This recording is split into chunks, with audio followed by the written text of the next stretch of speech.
profondeurs de ma détresse, vers toi Seigneur mon cœur s'adresse.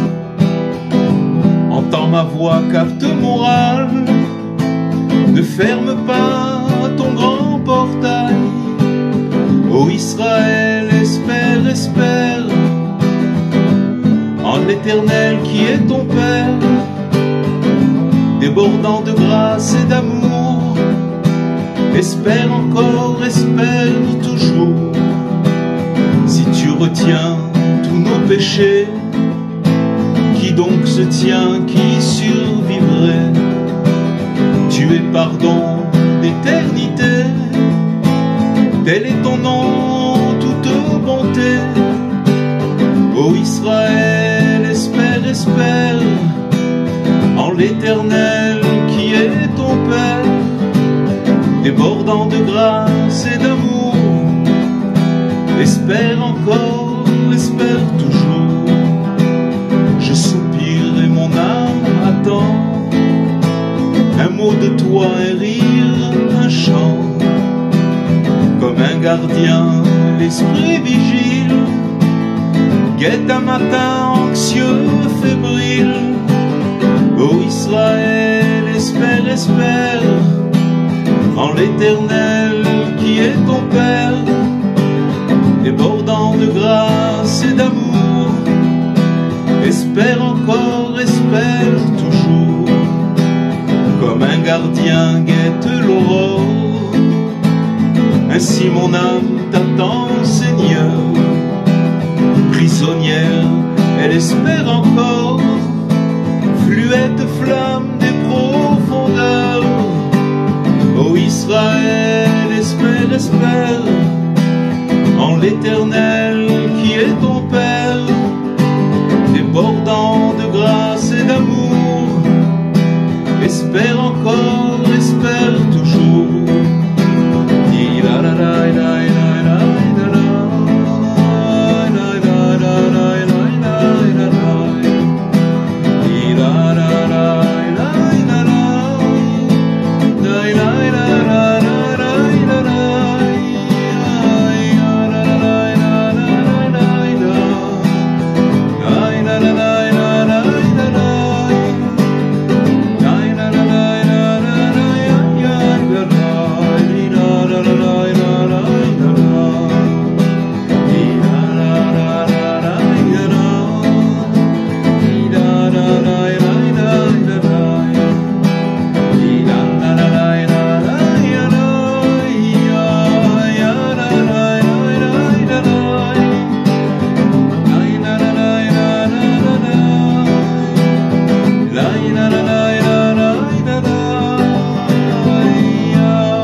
Bonsoir à toutes et à tous, Bezrat Hashem, avec l'aide d'Hachem, l'aide de Dieu et votre permission, on va continuer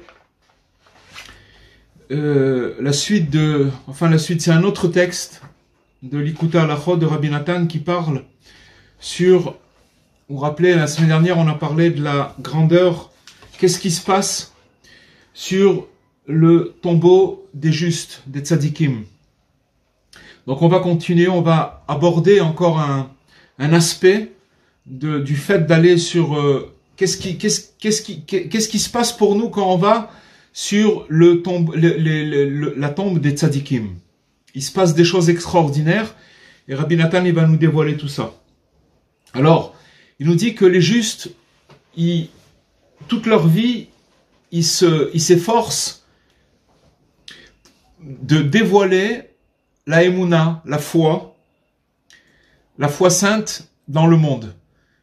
C'est-à-dire que, qu'est-ce que ça veut dire de dévoiler la foi? C'est-à-dire de faire passer aux gens, parce qu'il faut savoir que ils sont obligés de rétrécir, puisque c'est des choses qui viennent de très très très haut, et on peut pas faire passer le message à des gens petits comme nous, si ce n'est que en rétrécissant la connaissance, ça veut dire l'infini, et de l'amener chez nous pour qu'il arrive chez nous. Et ça se fait par par la émouna, par la foi.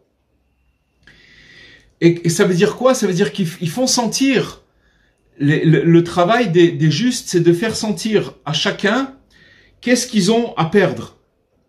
C'est ça la émouna. C'est-à-dire que qu'est-ce que je vais perdre si je m'accroche pas. C'est ça le message. Et parce que les gens en général ils n'ont pas d'expérience par rapport à ça. Ils savent pas les gens on est aveugle, on voit pas.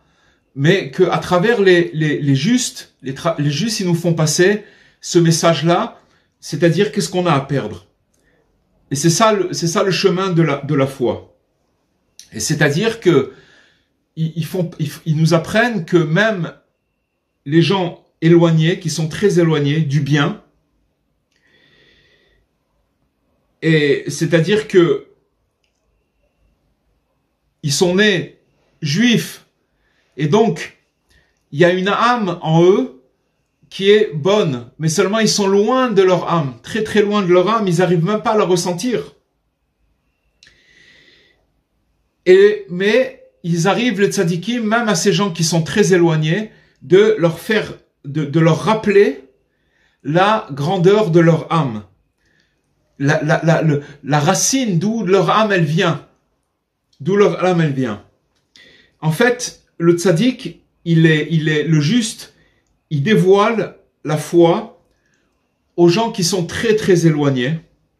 Ça veut dire qu'ils sont éloignés de leur but. Ils sont éloignés de leur but, de ce qu'ils doivent faire ici sur terre, de qu'est-ce qu'ils sont venus faire sur terre. Et donc, le juste, il dévoile cette foi-là. Il fait montrer à l'homme qu'est-ce qu'il a à perdre. Parce que si quelqu'un il sait pas ce qu'il a à perdre, alors il peut pas se mettre au travail. Tant qu'il croit que y a pas trop de différence, que je fais comme ça ou que je fais comme ça.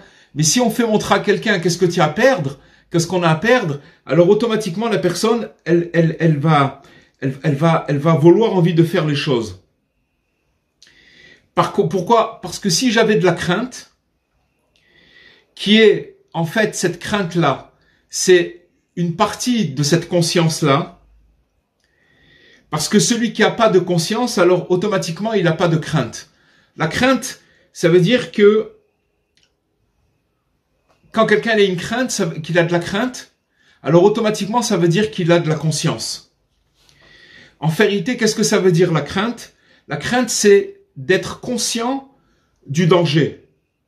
Il y a un danger spécifique et je suis conscient de ce danger et je fais attention. Je fais attention. Alors, c'est quelque chose qui éveille en moi de faire attention par rapport à ce danger-là. Comme imaginez-vous maintenant une personne qui est en train de rouler en voiture et que maintenant il va rouler dans une petite route dans la montagne et qu'il y a du brouillard et que maintenant il y a des ravins et qu'il doit faire très très très attention comment il roule parce qu'il est conscient du danger, que s'il fait un mauvais mouvement, alors ça peut mal se terminer.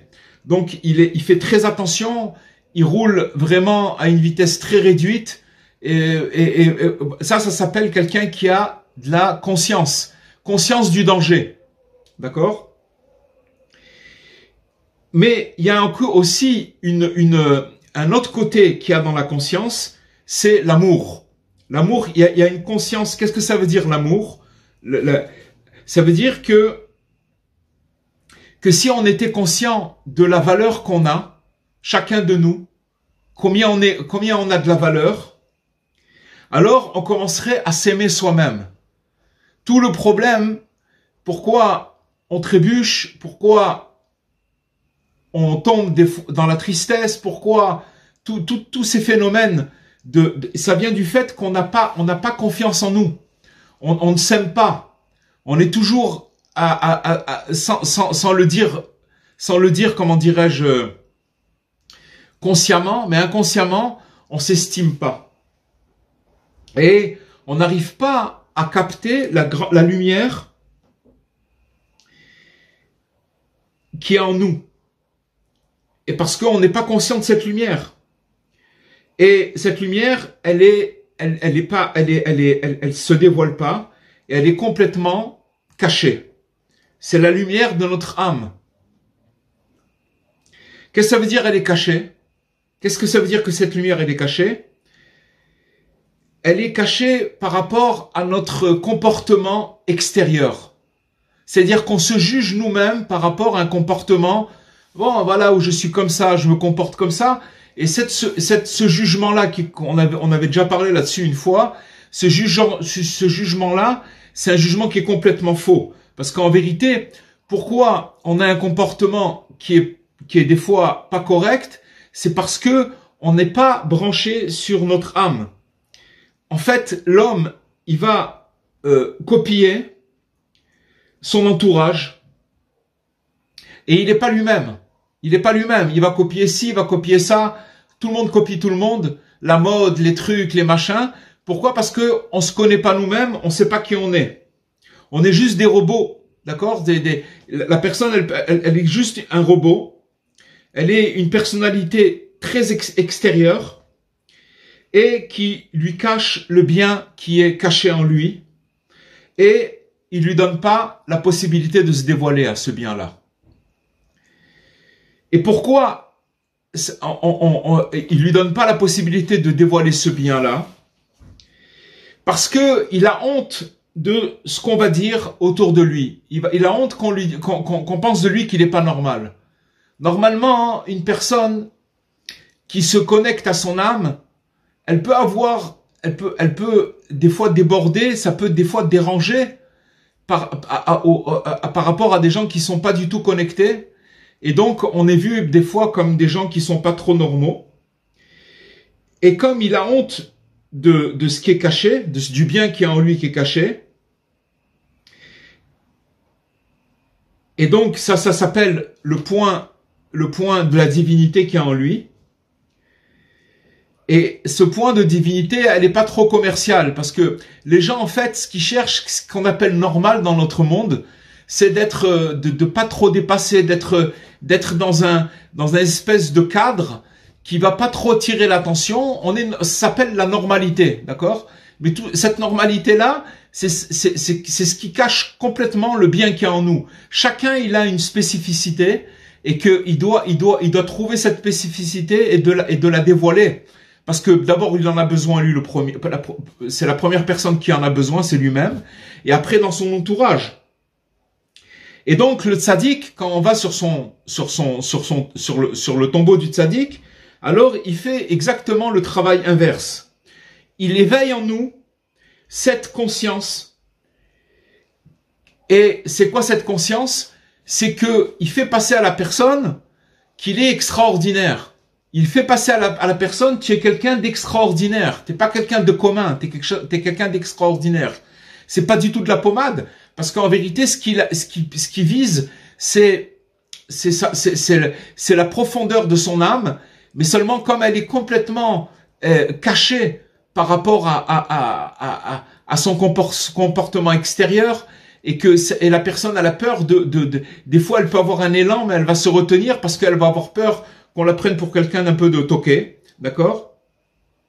Mais donc après il nous dit Rabbi Nathan que grâce à ça, que le tzaddik qui dévoile le bien en nous, alors c'est ça qui va faire qu'on va revenir vers Dieu.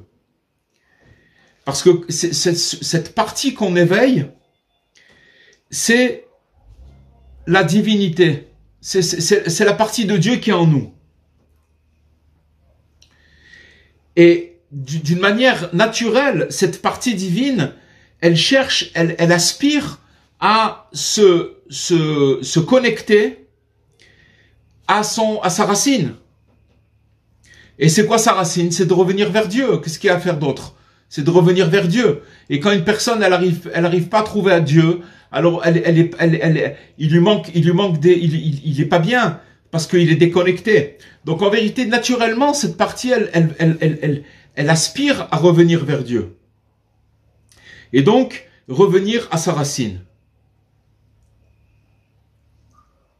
Et donc, quand la personne elle se trouve sur le tombeau du juste, et en général aussi des tzadikim, des justes, qu'est-ce qui va se passer? Il va automatiquement se connecter. Et c'est ça ce qui s'appelle le repentir. C'est ça la teshuva. La teshuva, c'est quand j'arrive à me connecter avec moi-même, avec ma neshama. Parce qu'une personne qui un jour a eu un élan et qui s'est engagé à faire certaines choses, s'il n'est pas connecté avec lui-même, il y a un moment où ça va commencer à s'effriter, où la personne, elle va devenir un peu un robot, et elle va faire les choses, mais sans aucune connexion. Ça, c'est parce que son côté caché extraordinaire, il est caché. Et tout le travail, c'est de le dévoiler. Mais maintenant, pour pouvoir arriver à dévoiler ce côté caché qui est en nous, il faut qu'il y ait un air, de l'air, l'oxygène, qui soit pur et qui soit propre. On va expliquer. Pour que tout le monde puisse entendre les paroles des tzadikim. Parce qu'en fait, le tzadik, qu'est-ce qu'il fait? Il émet des émissions sans arrêt. Il émet de la conscience. Il diffuse de la conscience sans arrêt. Il diffuse sans arrêt de la foi. Il nous prévient, il nous dit, il nous donne il vient nous donner des communautés, comment on dit ça? Des choses, des paroles qui sont très importantes pour nous. Mais seulement pour les capter, ces paroles-là, il faut que l'émission, elle arrive que l'air il soit propre, que l'air il soit pur. Je vais vous donner, vous savez que par exemple, là où vous vous trouvez, chacun de vous maintenant, alors vous savez que il y a des ondes radio où vous pouvez capter, si vous avez l'appareil adéquat, vous pouvez capter par exemple Radio Hong Kong, d'accord, ou de Philippines, n'importe où, le plus loin du monde. Pourquoi? Parce qu'il y a des ondes qui se baladent dans le monde, mais seulement il faut avoir, si vous voulez, l'appareil pour pouvoir capter ces ondes-là. D'accord? Maintenant, ce qu'il nous dit ici, c'est que maintenant, le tzaddik, sans arrêt, il envoie des messages, il nous envoie il diffuse de la conscience, de la foi. Seulement, on peut pas l'écouter parce que on peut pas l'entendre parce qu'il y a un problème que l'air il est pollué. Il y a une pollution dans l'air. Bien entendu, on parle de l'air spirituel et que à cause de ça, on peut pas entendre. Parce que il nous dit que il y a une tempête. Cette tempête-là, c'est le bruit qu'il y a dans le monde. Il y a un bruit sans arrêt. Le monde, il est plein de bruit. Si vous faites attention, il n'y a pas une seconde sans bruit. À moins d'aller, je sais pas. Ici à Ouman, la vérité, c'est que il y a un calme qui fait des fois même peur. C'est tellement calme. Mais par exemple, vous allez dans les villes, à Tel Aviv ou n'importe où, n'importe quelle ville, vous allez toujours entendre. C'est impossible de rester sans entendre du bruit ou des voitures ou il y a toujours du bruit. Et ce bruit-là, il fait rentrer la personne dans une confusion, parce que ce bruit qui est matériel, c'est un vrai bruit. Mais il faut savoir aussi qu'il y a du bruit, que c'est du bruit qui est spirituel. C'est du bruit qu'il y a dans notre tête, dans notre esprit. On est confus. On a notre tête qui est dans une tempête. Et ça s'appelle le bruit. Et à cause de ça, on peut pas entendre à cause de ce bruit qu'il y a dans notre tête, on ne peut pas capter l'émission que le tzaddik veut nous faire passer. Le message qu'il veut nous faire passer. Alors qu'est-ce qu'on fait? Comment on fait? Comment on provoque? Comment on fait pour pouvoir nettoyer cet air et de le rendre pur? Comme ça, l'émission du tzaddik, elle va s'entendre pour celui qui doit l'entendre. Ça veut dire, la neshama, notre âme, elle doit entendre, elle a besoin de cette émission, elle a besoin de ces paroles, elle a besoin de ce message. D'accord? C'est le bien qui est caché en nous, il a besoin de ce message-là, pour qu'il puisse se libérer. Et ce bien qui est en nous, c'est lui qui doit entendre ce message-là. Donc, il faut savoir qu'il y a du bien en nous qui est caché profondément en nous, et dessus, il y a des amas d'ordures et de choses qui nous empêchent d'entendre cette voix-là. Et en vérité, quand le tzaddik, il envoie ces messages-là, il dirige son message dans le bien qui est caché en nous. D'accord? Et donc, il vient vers cette personne pour qu'il entende ce message. Il vient vers le bien qui est en lui. Et il peut pas l'entendre à cause du bruit. Donc maintenant, comment on fait pour que ce bruit-là, ce message puisse être entendu? Comment on fait pour que l'air, il soit pur et que on se débarrasse de cette pollution? Alors il nous dit, Rabbi Nathan, que c'est grâce à l'amour et à la paix qu'il y a entre les gens de la communauté.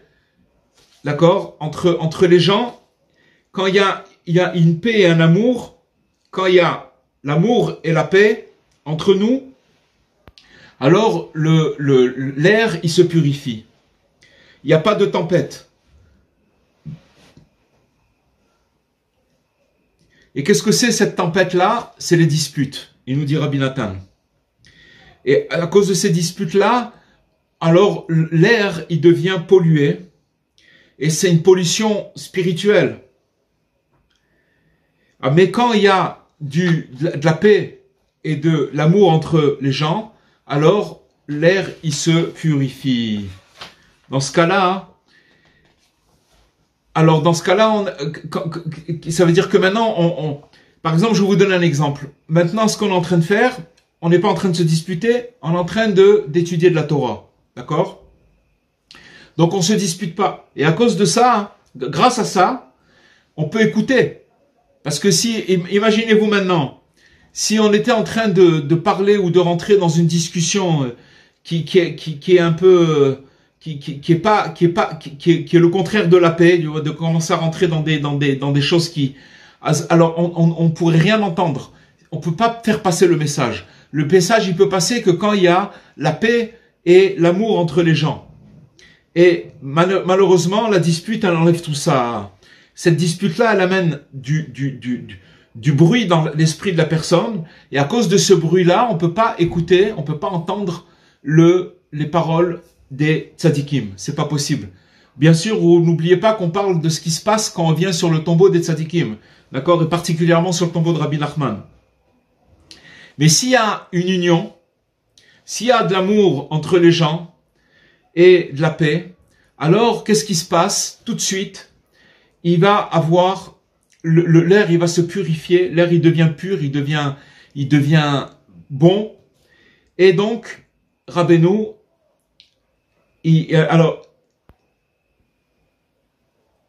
donc on peut écouter ce qu'il est en train de nous dire maintenant Rabbeinu, parce que finalement, ce qui est en train de parler maintenant, c'est Rabbi Nathan, mais c'est les enseignements de Rabbeinu. Ça veut dire qu'on peut écouter que quand on va étudier, on pourra recevoir un message. Ce message, il sera vraiment pile pour nous, pour chacun de nous. C'est pas un message général, c'est un message que chacun il va capter ce qu'il a besoin pour lui dans le problème dans lequel il se trouve maintenant. C'est pour ça que le mauvais penchant, il se déclenche Et qu'est-ce qu'il amène? Il amène les disputes. Les disputes, le lashon hara, toutes ces choses-là, c'est fait pour empêcher, pour polluer l'air. Et une fois qu'il y aura des disputes et qu'il n'y aura pas d'amour entre les gens, alors qu'est-ce qui va se passer? On peut pas entendre l'émission, le message du tzaddik. Que ce message-là, il est tout simplement pour éveiller le bien qui est en nous et qui est profondément en nous et qu'on a besoin, que c'est ça la vérité, notre essence de nous-mêmes. L'essence de nous-mêmes, c'est ça, c'est ce bien-là. C'est pas le côté extérieur. On croit se connaître, on se connaît pas du tout. Ce qu'on connaît de nous, c'est le côté extérieur. Ah, je suis comme ça, je réponds comme ça, j'ai un caractère comme ça, toutes ces choses-là, c'est pas vrai. C'est justement le côté extérieur qui est en nous, il prend la place. Pourquoi? Parce que le bon qui est caché en nous, il est complètement avec des amas d'ordures. Voilà, donc voilà, c'est ça la chose. Jusqu'à qu'il nous dit Rabbi Nathan qu'il y a même des gens qui arrivent à être contre le tzaddik. Contre le tzaddik. Qu'ils arrivent à tellement qu'il y a de pollution, alors ils arrivent même à voir les choses de travers et à être contre le tzaddik. Et à cause de ça, alors ça amène de la confusion et l'air du monde, il empêche d'écouter les paroles des tzaddikim. Et à cause de ça, on n'arrive pas à capter le message. On n'arrive pas à l'entendre. Mais malgré tout ça, les tzaddikim, ils font tout pour ils se fatiguent dans ce sujet dont on a parlé, pour le peuple, pour le bien du peuple, et ils ne regardent pas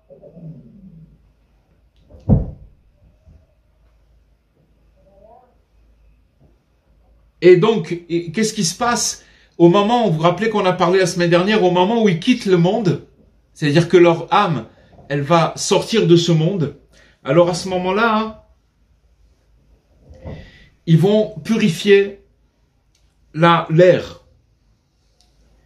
Et il n'y aura pas la force pour aucune dispute et pour aucune tempête qui va venir amener de la confusion et qui va venir pourrir l'air.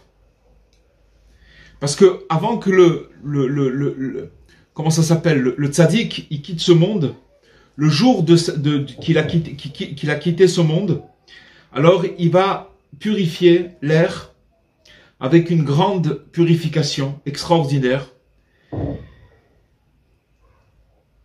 que même ceux qui peuvent être contre lui, ils vont pas réussir à cacher l'émission qui est en train de se passer. Il y a une émission, il y a une onde qui est en train de passer, il y a un message, mais ils n'y arriveront pas. Parce qu'au moment où le tzaddik, il quitte sa neshama, il quitte son corps, alors il y a une purification extraordinaire. Et on peut écouter à ce moment-là. Et donc, les paroles des tzadikim, ils vont se propager et ils vont aller très très très loin, comme il dit le Baal Shem Tov, Yafutsu mayonetecha chutza, ça veut dire que tes sources, elles vont se propager. Le Baal Shem Tov, il est monté une fois, il a fait ce qu'on dit une aliyat neshama, c'est-à-dire qu'il a fait monter sa neshama en haut, et il est arrivé jusqu'à le palais du Mashiach. Dans les cieux, il y a plusieurs palais, il y a des milliers de palais, et il y a le palais de Mashiach. Et là-bas, il a demandé au Mashiach la question, quand est-ce que vous allez venir? Quand est-ce que vous allez venir? Le Mashiach, il lui a dit au Baal Shem Tov que quand tes sources, elles se seront diffusées, quand vous allez diffuser les sources, qu'est-ce que ça veut dire? Ça veut dire que c'était la Torah, l'enseignement du Baal Shem Tov. Et pour nous, à notre niveau à nous, on pense que diffuser, ça veut dire faire de la diffusion. Qu'on doit diffuser la conscience du Baal Shem Tov, de Rabbeinu, des Tzadikim. Mais en vérité, qu'est-ce que ça veut dire? Que les sources, elles doivent jaillir? Ça veut dire que toutes ces sources-là, du Baal Shem Tov, c'est en vérité des émissions spirituelles qui fait sortir à l'extérieur.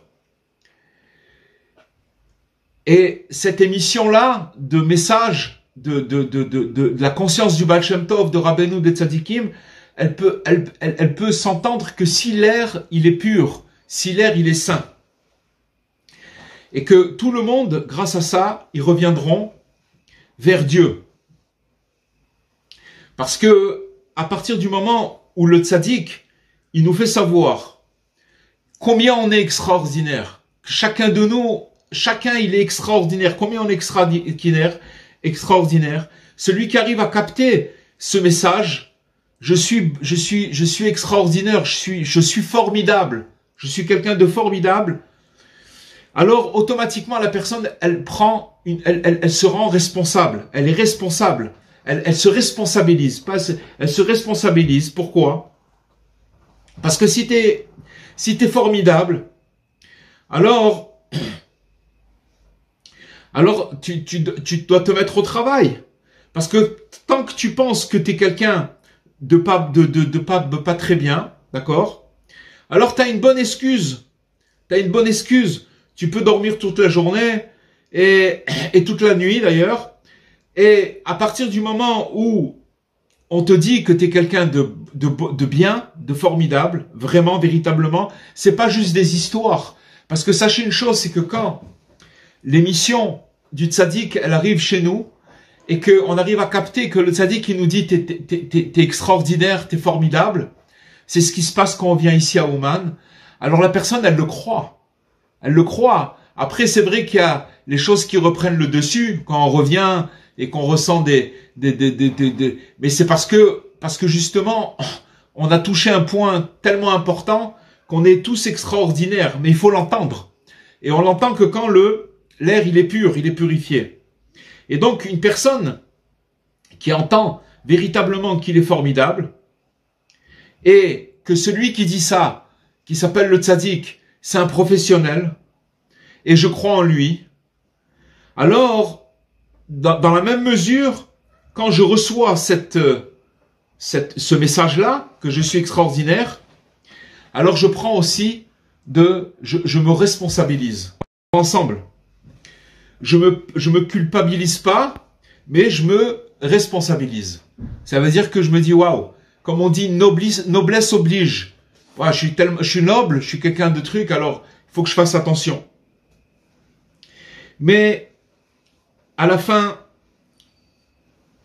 il faut savoir que ce qu'on est en train de dire maintenant, ça a été écrit il y a 150 ou 160 ans. Et que chaque année qui passe, cette promesse, elle se double. Ça veut dire qu'elle est encore plus vraie maintenant. Plus on avance, plus les paroles du tzaddik, elles sont encore plus vraies. Chaque seconde, elles sont plus vraies et elles se multiplient, elles sont plus fortes. Et donc, on voit aujourd'hui l'influence du Baal Shem Tov et comment dirais-je, de ses élèves, l'influence de Rabbeinu, qu'elle se diffuse dans le monde entier. Et il faut savoir que plus il y a des fans, plus il y a des gens qui adhèrent, alors plus l'air il se purifie et plus le message il est diffusé. Et c'est pour ça que maintenant on voit combien c'est extraordinaire la sainteté de leur Torah à tous ces tzadikim et que ils ont réussi à capter des choses extraordinaires et très très très élevées. Comment on voit ça? C'est très simple. La personne, elle se juge elle-même. Il dit, si le tzaddik, il arrive à aider une personne comme moi, que je me croyais complètement foutu, je me croyais pas capable de rien du tout. J'avais toutes sortes de raisons et d'excuses. Et il a pris toutes ces excuses et il les a cassées en morceaux. Toutes les excuses, et il m'a prouvé que je suis fort et que je suis fort, que j'ai de la force. Alors s'il m'a prouvé que moi je suis fort, ça veut dire que lui aussi il est très fort. Ça c'est déjà la preuve. La preuve qu'il est fort, le tzaddik, c'est qu'il a réussi à me démanteler toutes les excuses que j'avais, soi-disant les excuses.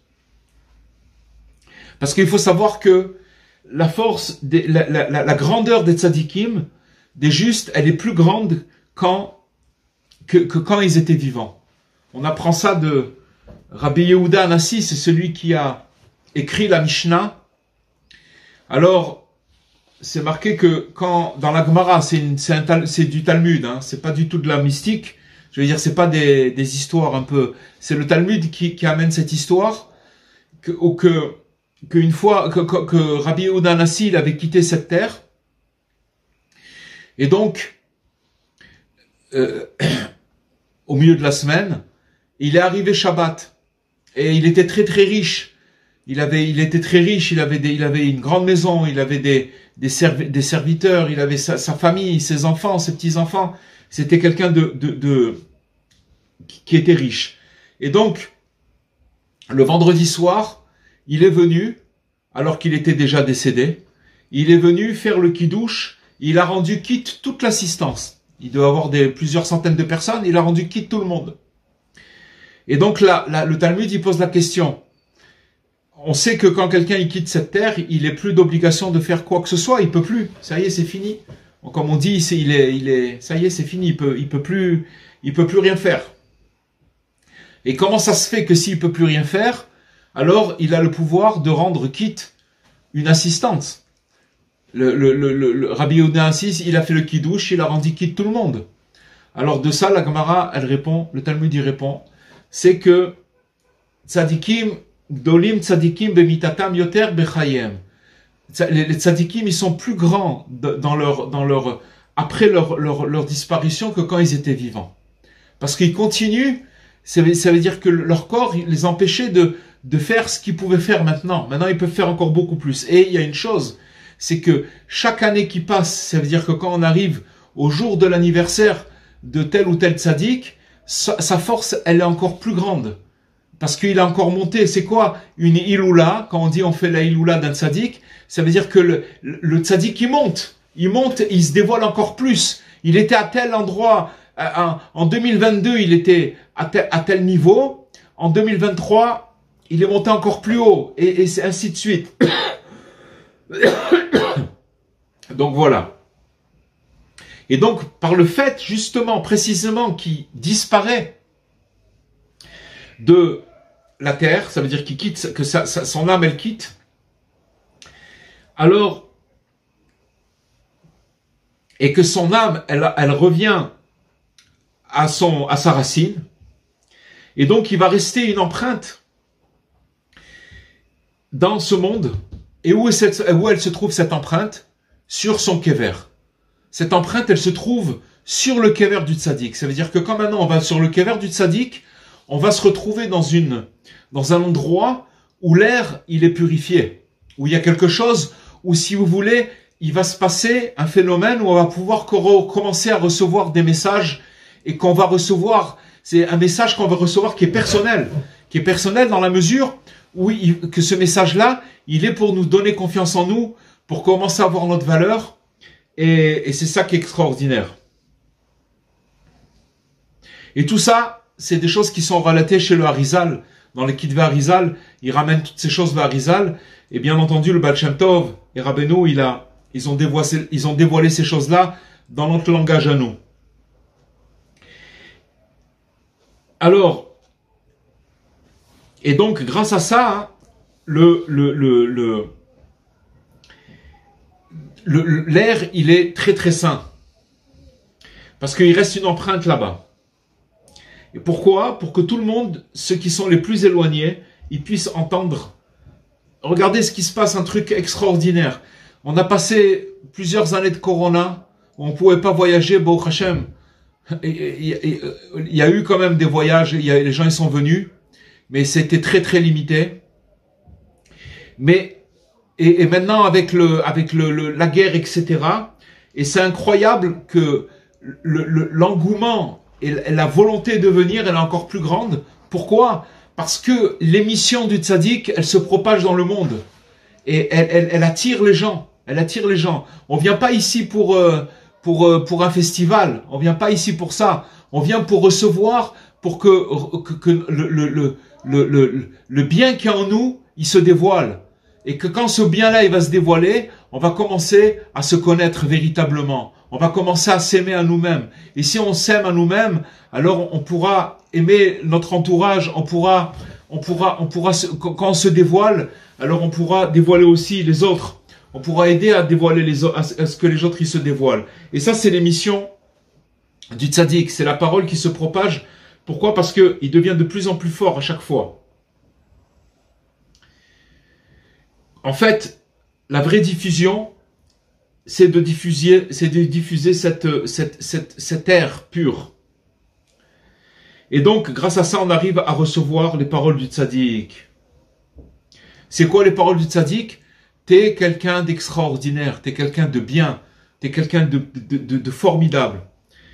Et c'est pour ça qu'à chaque fois qu'on voyage ici, à Ouman, c'est ça qu'on entend. Seulement, le problème, c'est qu'on est tellement dans des gravats et dans des ordures que ce bien, il est tellement caché qu'on a besoin de revenir pour l'entendre et petit à petit de se guérir de cette. Seulement, ça prend du temps, mais la neshama, elle capte tout ça, elle capte cette chose-là, elle capte, elle reçoit une portion d'encouragement et de renforcement et de force de croire en soi-même. C'est ça qu'on vient recevoir ici, de croire en toi-même, de croire en soi-même, de croire. Et quand le tzaddik il dévoile une personne, quand le bien il se dévoile, alors la personne elle peut se battre, elle arrête de se faire impressionner par telle chose ou telle chose. Elle voit qu'elle arrive à résister, elle voit qu'elle arrive à se. Pourquoi? Parce que tout simplement, le tzaddik a dévoilé le bien qui est en cette personne. Parce que toutes les paroles des tzaddikim, c'est pour amener cette foi dans le monde. C'est-à-dire de croire en Shem, de croire en Dieu, de croire en Dieu. Et grâce à ça, on va éveiller le bien qui est caché chez chacun. Et ce bien-là, il va revenir à sa racine. Ça veut dire quoi qu'il va revenir à sa racine? Ça veut dire que maintenant, je vais devenir le maître à bord. Je vais pas me laisser avoir ni par la tristesse, ni par... je vais reprendre, comme on dit, le gouvernail. Je vais prendre le gouvernail. Je vais arrêter de croire que je suis obligé de faire ci ou obligé de faire ça. Les choses, c'est ça, ça veut dire, c'est ça que le bien, il va revenir à sa source. C'est pour ça que c'est très important d'étudier sur le tombeau des tzadikim. Les gens, ils croient qu'on vient pour faire juste tikkun haklali et chanter. Mais en vérité, il y a quelque chose qu'on oublie, c'est d'étudier le livre du tzaddik sur son kever. Parce qu'à ce moment-là, qu'est-ce qui va se passer? Quand une personne, elle va étudier le livre du tzaddik sur son kever, alors quand il va entendre les paroles qui vont sortir de sa bouche, à travers l'étude qu'il va faire sur le kever, automatiquement, il va commencer à recevoir des indications, des messages, comment il doit faire maintenant, là où il est maintenant, pour pouvoir avancer, pour pouvoir, de là où il est maintenant, d'accord? De là où il est maintenant, le tzaddik, il va lui donner des indications, voilà comment tu dois faire maintenant. Ah, t'es dans un sale pétrin, alors moi je vais te dire comment tu vas faire. Et lui, il va entendre, il va recevoir cette émission, il va entendre le message.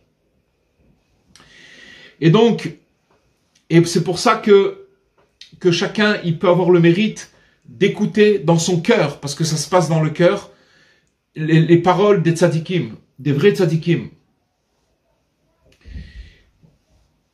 jusqu'à qu'ils reviennent vers Dieu.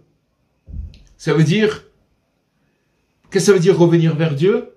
Il va recevoir des conseils, comment se comporter et quoi faire pour avancer dans l'endroit où il se trouve maintenant. C'est ça revenir vers Dieu. C'est ça revenir vers Dieu. Parce que finalement, tout le monde veut revenir vers Dieu. Mais pourquoi on a des difficultés? Pourquoi on n'y arrive pas comme on voudrait? Parce que tout simplement, on n'a pas de visibilité. On n'arrive pas à trouver la porte. On n'arrive pas à trouver. On comprend pas. Mais quand on vient chez le tzaddik, alors là-bas, on va recevoir des indications de là où on est. Allez, repars maintenant. Vas-y. Tu es reparti, comme on dit, pour de nouvelles aventures.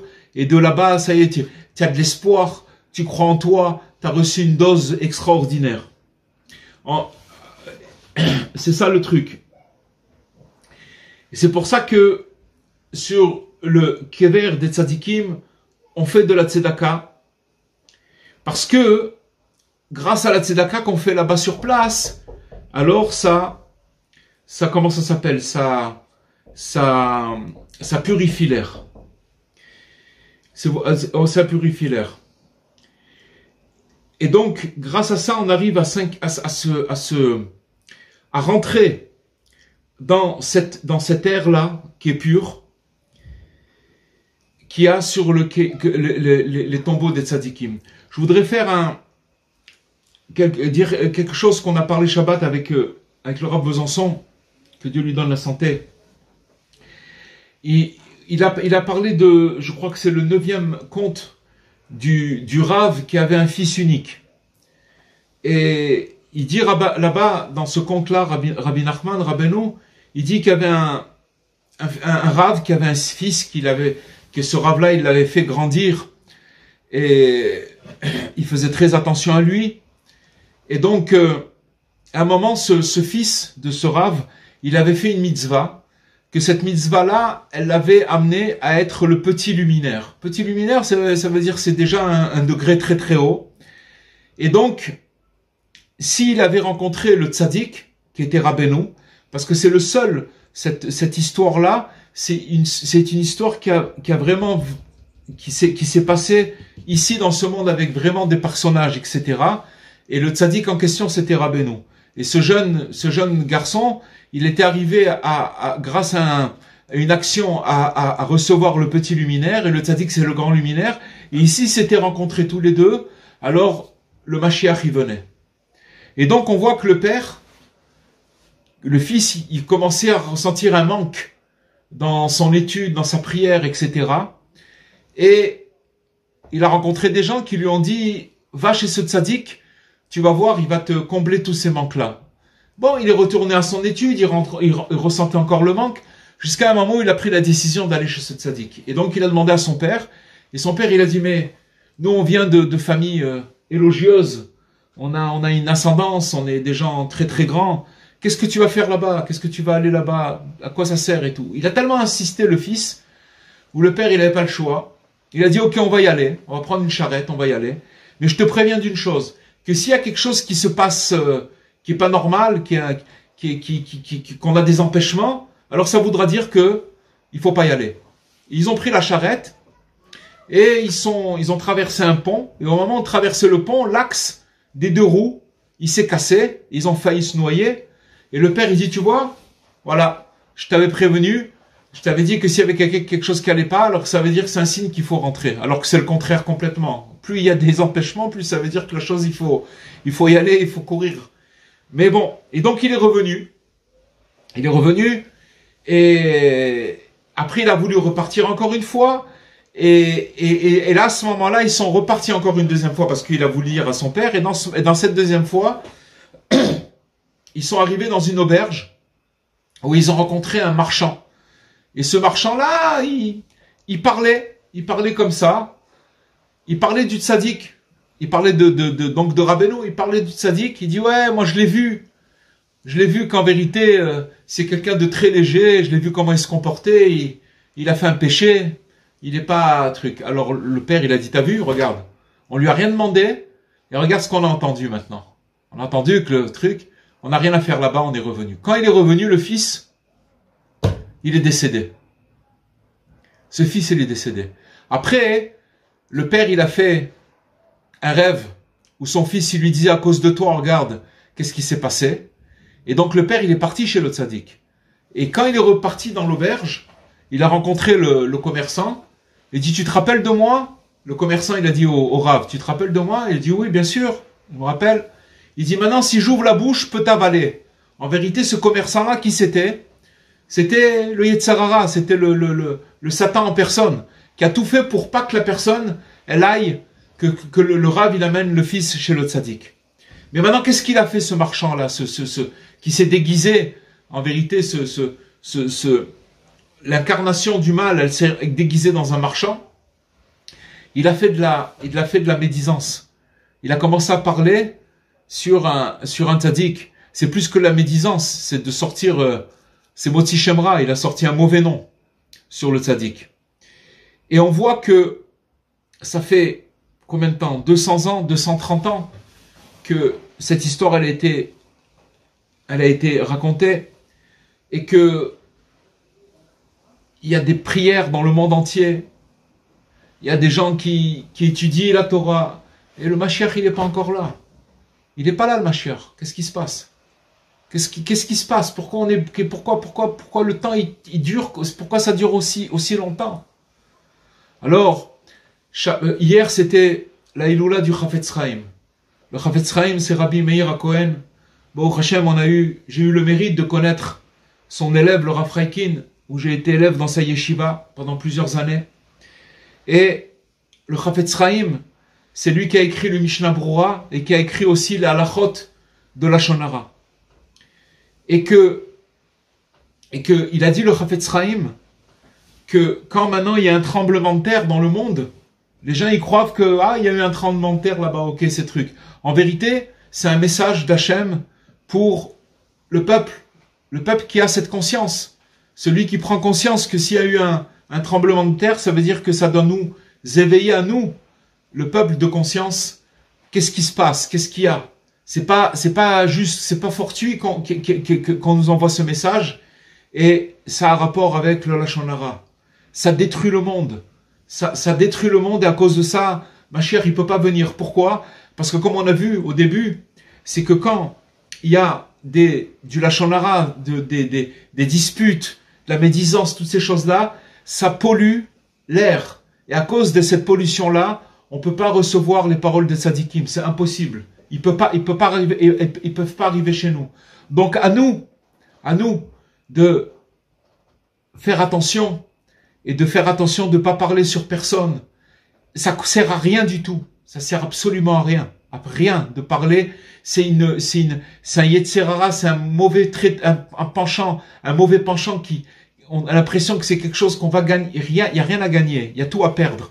Ça détruit le monde, et à cause de ça, on n'arrive pas à recevoir l'émission des tzadikim. Voilà les amis, Bezrat Hashem, qu'est-ce qu'on aura pu dire pour ce soir? Voilà. J'ai une question. Oui, je vous écoute, Dora. Bonsoir. Bonsoir.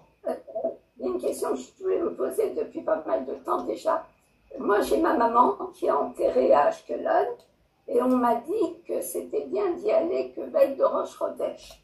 Ouais. Sinon, il paraît que ça dérange l'âme de la personne, donc il ne faut pas y aller. Ouais. Tous ces gens qui vont chez les tzadikim tout le long de la journée, tous les jours, ça ne les dérange pas, les tzadikim? Les tzadikim, c'est des gens qui sont hors normes, Dora. Tzadikim, vous voyez, les tzadikim qui sont enterrés en dehors d'Israël, c'est pas pour rien. C'est justement pour faire élever des choses qui sont cachées, des étincelles, des choses très très, et puis surtout pour protéger les endroits où ils sont, et pour que quand après les gens ils vont aller là-bas, ils vont recevoir les tzadikim. C'est hors norme, ça n'a rien à voir avec les gens communs, d'accord? Donc c'est d'aller sur le tombeau des tzadikim. Rabbi Nachman, il a dit de venir chez lui, il a dit de venir toute l'année, faire tikkun haklali, prier chez lui, et il a demandé. Donc ça n'a rien à voir avec des gens simples, pas du tout. Voilà, voilà.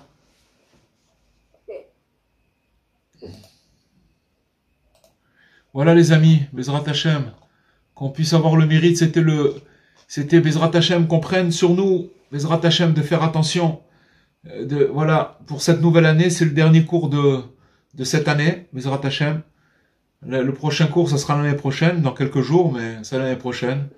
Et Bezrat Hashem, qu'on ait tous Shana Tova, qu'on puisse Bezrat Hashem, tout le truc de Rosh Hashanah, c'est la pensée. En fait, si vous voulez, Rosh Hashanah, c'est 2 jours, c'est 48 heures. Dans ces 48 heures, il y a toute l'année de la personne. C'est-à-dire que si vous prenez 48 heures et que vous la coupez, comment dirais-je, que ça veut dire qu'une minute, une minute dans ces 48 heures, elle représente plusieurs jours de l'année. Et 48 heures, dans ces 48 heures, il y a toute l'année. Et le travail qu'on a à faire, c'est marqué que, on dit Ayom, à Rosh Hashanah, on dit Ayom Harat Olam. Aujourd'hui, le monde, il est en train de naître. C'est un nouveau monde qui va naître maintenant. Complètement. Maintenant, comment on fait pour le faire naître?